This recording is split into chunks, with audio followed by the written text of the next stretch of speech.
4 নাম্বারটা গুরুত্বপূর্ণ, এটা আমার সাথে একটু বলেন যেন মনে থাকে। বলেন, শিষ্টের লালন, দুষ্টের দমন। এটার সহজ বাংলা হলো, ভালোকে লালন করতে হবে, খারাপকে দমন করতে হবে। আমাদের দেশের চিত্র ভিন্ন। আমাদের দেশে ভালো যারা এদেরকে দমন করা হয়, খারাপদেরকে লালন করা হয়। এইটা তো সঠিক হলো না। খারাপকে করা হয় লালন, ভালোকে করা হয় দমন। এরকম বেইনসাফি আমাদের দেশে আর চলতে দেওয়া ঠিক হবে না। আলেমদেরকে বিনা অপরাধে বারবার কষ্ট দেওয়া, নির্যাতনের শিকার করা, এই জাতীয় একটা আইন হতে হবে যে কোনো বিষয়ে ওলামায়ে কেরামকে কেন নিশানা বানানো হয়, এটার একমাত্র উদ্দেশ্য ইসলামের বিরোধিতা করা।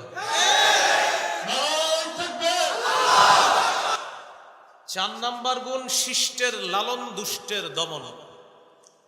দলিল সূরা কাহফের 83 থেকে 92 নম্বর আয়াত।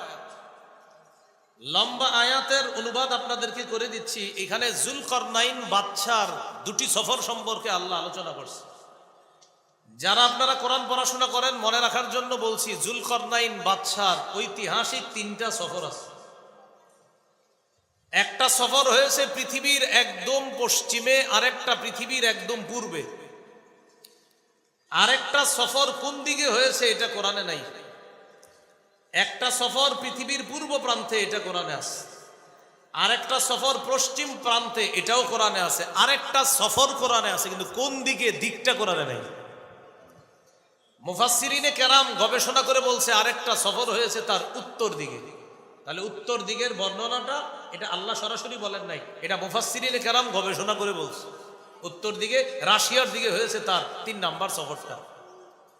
বাকি আমরা 4 নাম্বার, যেটা শিষ্টের লালন, দুষ্টের দমন, এই দলিল নিব আমরা সূরা কাহফের 83 থেকে 92 নম্বর আয়াত। মানে 2টা সফর থেকে আমরা দলিল নিব। একটা হলো পৃথিবীর পূর্ব পাশের সফর, আর একটা পশ্চিম পাশের সফর। যুলকরনাইন বাদশার ব্যাপারে একটা কথা মনে রাখবেন।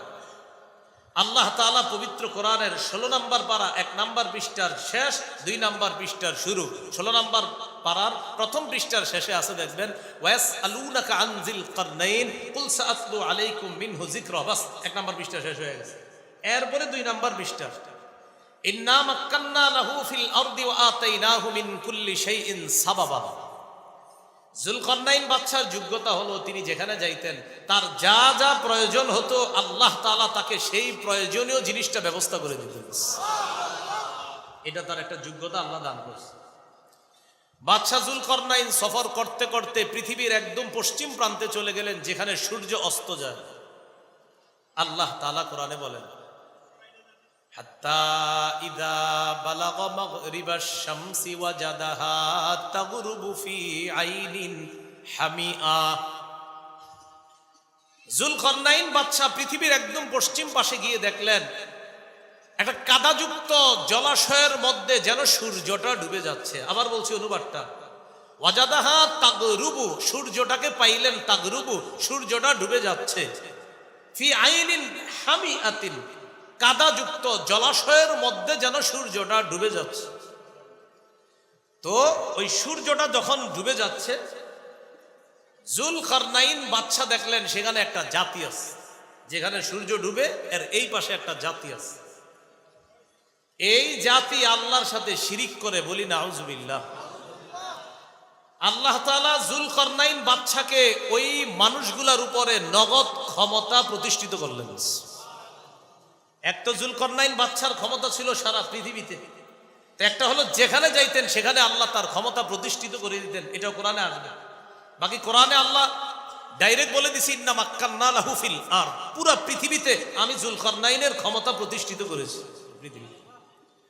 তো সেখানে গেলেন, যাওয়ার পর যুলকরনাইন বললেন, আমি তোমাদের শাসক, আল্লাহর পক্ষ থেকে মনোনীত। এবার আল্লাহ যুলকরনাইন বাদশাকে বললেন, বাদশা, তাদের ব্যাপারে আপনার 2টা অপশন আছে। কুলনা ইয়া যাল করনাইনি ইম্মা আন তুআদ্দিবা ওয়া ইম্মা আন তাত্তাখিযা ফীহিম হুসনা।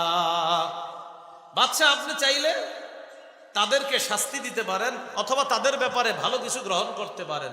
যুলকরনাইন বাদশা জবাব দিয়ে দিলেন, قال أما من ظلم فسوف نعذبه ثم يرد إلى ربه فيعذبه عذابا نكرا وأما من آمن وعمل صالحا فله جزاء الحسنى।